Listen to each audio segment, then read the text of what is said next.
follower is yourself. Your first person to lead is yourself. And when you understand that, first and foremost, I'm leading myself, it just makes it so much easier to lead others. Because how would you want someone to guide you? How would you want someone to inspire you? How would you want someone to motivate you? Suddenly, all that toxicity has to go away because you're looking at them through the love lens that you should look at yourself. Frankly speaking, I think I also believe that I'm made for more. And the more I stretch, the more growth I get. So I'm happy to stretch. I'm happy to create disruptions for myself. I'm happy to find out the next version of myself. Doesn't matter if we fail or we succeed. I'm happy to, jump in the ocean even without knowing how to dive and begin to find my way around. I mean, I could count for a risk taker when it comes to me. I don't take risks with other people or other issues, but when it's my life, I think I tend to be able to take more calculated risk compared to taking risk with people or issues or incidences, because I feel I'm in control.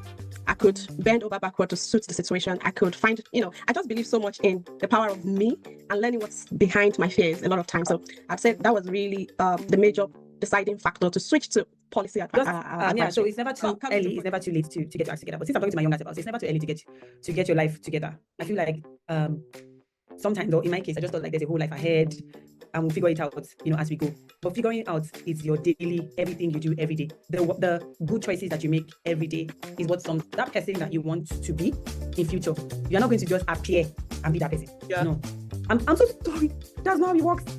Sorry to bust your bubble, but that's not how it works. You're not just going to appear there, snap a picture we have and manifest it. You get? No. You actually have to put in work to be, and that is in the decisions that you make, the friends that you keep,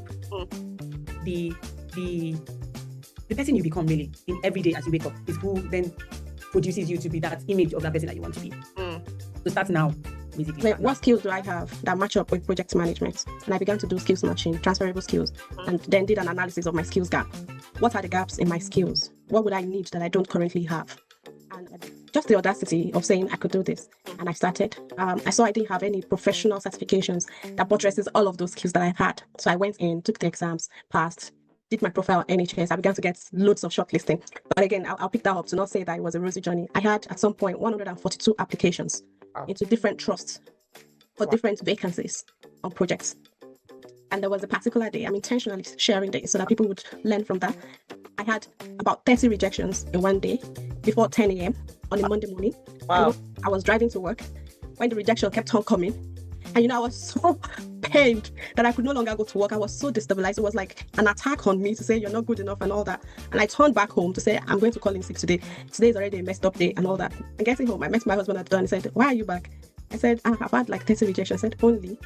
I'm like, "What do you mean only? Do you know how long it takes to do one application?" And I have 30. He said, "Yeah, but you need only one yes. You don't need the 30 no's. You need just one yes." So I'm not in support of you traveling abroad, but I'm in support of you being resilient. And that's who you are. For you to have even put in 30 for a job you don't desperately need, it shows you had a plan. So don't be deterred. Well, I won't lie. I took like 2 hours recess at home. I mourned the losses. And then I went back to work and I kept applying. Wow. And yeah, that's where I found myself in the NHS, doing project management, doing strategic planning and all. Wow. Yeah, so that's how I'm here. She said, you can have it all, but not all at once. And when I'm going through seasons that looks like it's failure, I just remind myself that I can have it all. Maybe not now, maybe not in this form, maybe not in this shape, but I can have it all, maybe not all at once. So it helps me to sectionize what I'm going through and the chaos I'm creating and say, okay, let's batch it. Let's conquer this chaos first, and then we'll go to the next one.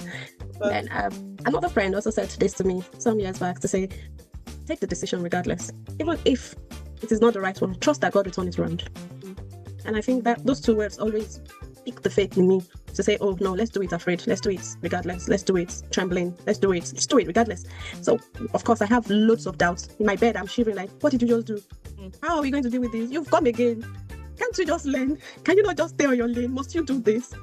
Why are you always disrupting? You have a very good flow, you just can't point it in the middle. What's this? And then I remind myself again that I've got a big God backing me. And if this is not the right decision, I trust him to navigate me back to the right place. So if by mistake I enter into something, maybe there's a lesson for me to learn there. Maybe I need it for the future. Maybe somebody else would need this. Maybe it's not even just for me. And I believe my life, my doubts, my fears are tools in my toolbox.